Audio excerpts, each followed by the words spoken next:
We have a gentleman over here who's had his hand up.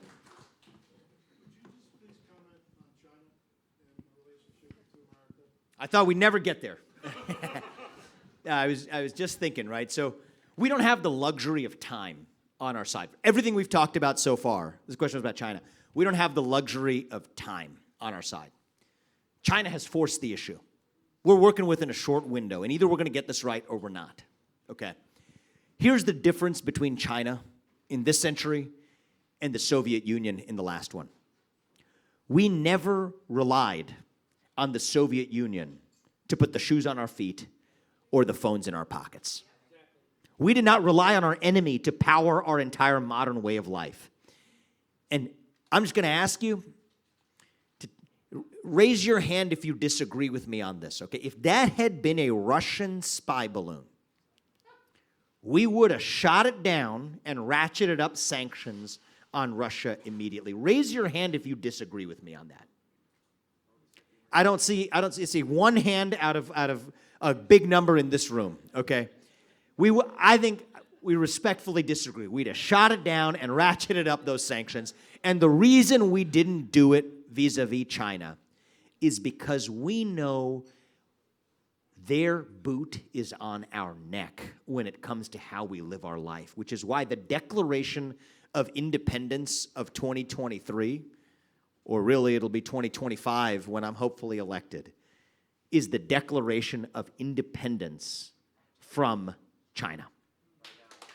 Now, that won't be easy. I'm going to be really honest with you. I think it's really important that people not just give you applause lines without telling you what this involves. This will not be easy. It is going to involve some short-term inconvenience.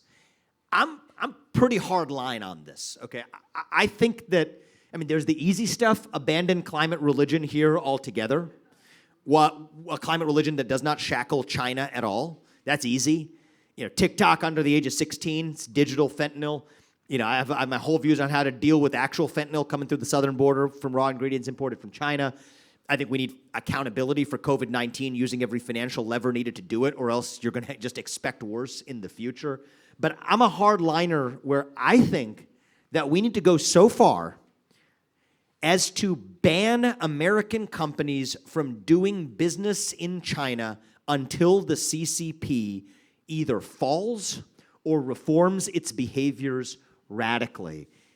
That will not be easy, but we need to think on the timescales of history, not on the timescales of electoral cycles. We don't need Chamberlain right now, we need Churchill. And I think that we can muster that if we know what we're making the sacrifice for, which is why it comes down to, though actually China's front and center in my policy agenda and foreign policy agenda and my reason for running, because I actually think we have a short window to do this. Xi Jinping has shot China in the foot as part of his egomaniacal quest to keep a third term as leader of the CCP that he took over in October. That gives us a short window to pull the economic rug out from under them, to defeat them economically so that we will never have to militarily. That is actually optimistically, I mean this in a truthful, optimistic sense, it's a fertile window we have right now. I'm running for president to make sure somebody is in the Oval Office who actually takes advantage of it. I will be very honest with you, as the people who hopefully helped put me there, that there will be some inconvenience.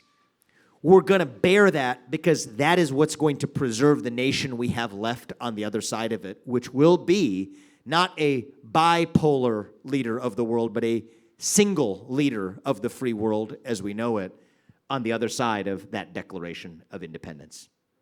Thank you.